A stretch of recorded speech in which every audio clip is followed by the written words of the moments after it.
Hello everyone and welcome back to another video. Today we're going to see how to use Roblox Support Ticket.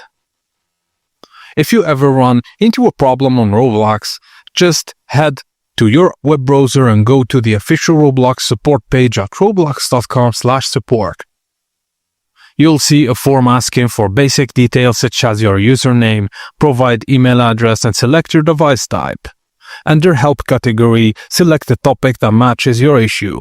For example, billing and payments, account hacked or can't logged in, bug report, moderation or ban appeal, and technical support.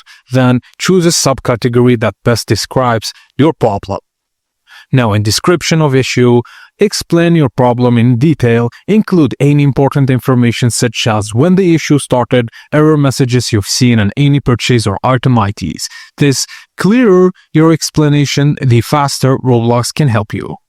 Now, after double-checking everything, click Submit at the bottom of the page and you'll receive a confirmation email letting you know Roblox Support has received your request. They usually reply within a few days. Keep an eye on your email. They may ask for more information, so respond as soon as possible to speed up the process. Thank you guys for watching, and please don't forget to like and subscribe for more.